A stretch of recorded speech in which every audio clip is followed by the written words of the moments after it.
Assalamualaikum warahmatullahi wabarakatuh. Sub pembahasan pertama adalah konsep produksi dalam ekonomi Islam. Dalam buku Muktasid yang berjudul Konsep Ekonomi Islam Aliran Moderat oleh Bapak Muhammad Majid Amiruddin mengenai konsep dasar produksi dalam ekonomi Islam, yaitu dimulai dari seorang pemikir Muslim yang dimulai dari abad 8 atau 14 oleh Muhammad Abdul Ar-Rahman Al-Wasibi mengatakan membagi sumber dasar penghasilan itu membagi menjadi 3, yaitu pertama pertanian, industri, kemudian perdagangan. Adapun menurut Al-Ghazali membagi 5 kategori. Yang pertama adalah pertanian, yaitu makanan untuk manusia. Kedua adalah pengembala, yaitu makanan untuk hewan. Ketiga adalah berburu, yaitu eksplorasi mineral dan hasil hutan. Keempat adalah pakaian, yaitu berupa tekstil. Kelima adalah bangunan dan konstruksi, yaitu tempat tinggal kita. Yuk kita bahas, apa sih itu produksi? Nah, produksi itu merupakan kegiatan untuk menimbulkan atau menaikkan faedah atau nilai barang dan jasa.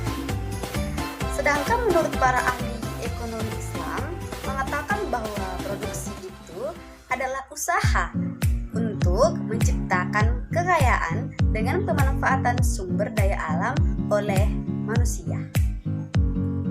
Nah, dari itu kita dapat menyimpulkan teman-teman bahwa produksi itu adalah usaha untuk menghasilkan atau membuat dan mengupayakan sesuatu dalam upaya kelangsungan hidup manusia.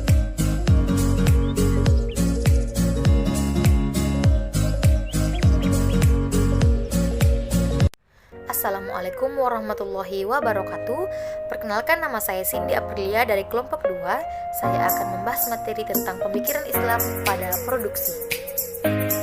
Menurut pemikiran Afzalur Rahman tentang konsep produksi dalam sistem ekonomi Islam mengacu pada 2 prinsip, yaitu azas kebebasan, di mana setiap individu diberi kebebasan untuk memproduksi dan menghasilkan kekayaan, tapi haruslah berdasarkan dengan syariat Allah.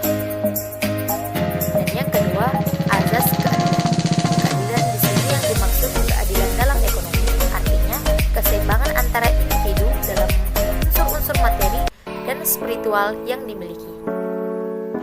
Assalamualaikum warahmatullahi wabarakatuh. Perkenalkan, nama saya Nurmayana. Pada kesempatan ini saya akan menjelaskan sub pembahasan, yaitu pemikiran Islam pada produksi. Seorang pemikir Muslim pada abad ke-8, Muhammad Abdul Ar-Rahman Al-Wasabi, membagi sumber penghasilan menjadi 3, yaitu pertanian, industri, dan perdagangan. Bergantung pada kebutuhan dasar makhluk hidup, Al-Ghazali mengklasifikasikannya menjadi 5 kategori, yaitu pertanian atau makanan untuk manusia, yang kedua yaitu pengembalaan atau makanan untuk hewan, yang ketiga yaitu berburu atau termasuk eksplorasi mineral dan hasil hutan, yang keempat yaitu pakaian atau tekstil, dan yang kelima yaitu bangunan atau konstruksi untuk tempat tinggal. Dia menyarankan klasifikasi lain dari industri yang sangat mirip dengan yang ditemukan dalam diskusi kontemporer, yaitu primer, sekunder, dan tersier, yang masing-masing mengacu pada pertanian, manufaktur,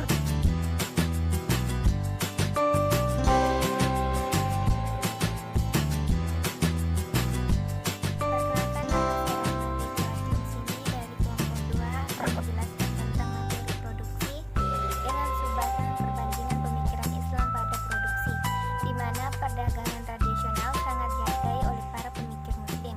Alasannya mungkin karena itu adalah pendudukan Nabi sendiri, dan itu adalah sumber utama penghasilan berpenghasilan di Jazirah Arab. Mengacu pada sebuah hadis, Al-Ghazali mengatakan bahwa perdagangan memiliki 9/10 mata pencaharian. Nama saya Ropina dari kelompok 2.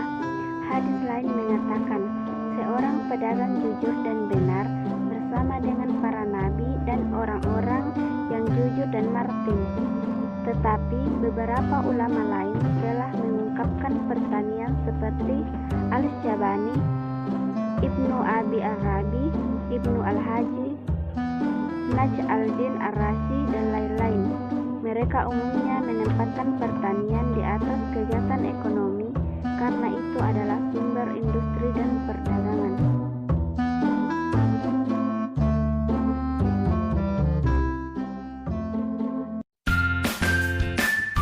Assalamualaikum warahmatullahi wabarakatuh. Pada kesempatan kali ini saya akan membahas materi tentang perbandingan umum pemikiran Islam dan Barat pada produksi.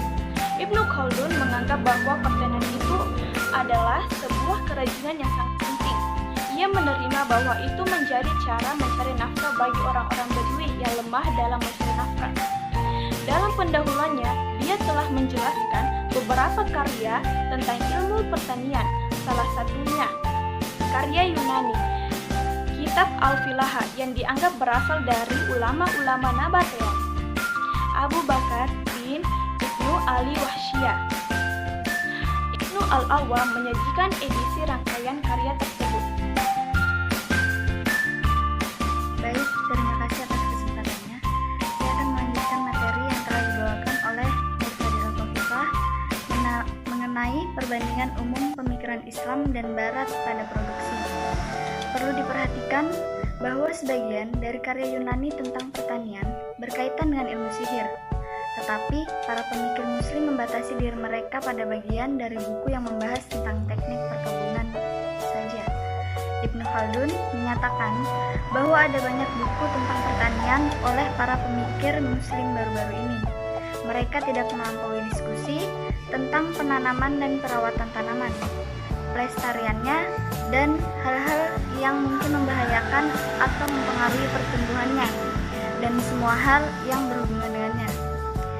Itulah yang dapat kami sampaikan. Jika ada yang kurang jelas dapat dipertanyakan. Wassalamualaikum warahmatullahi wabarakatuh.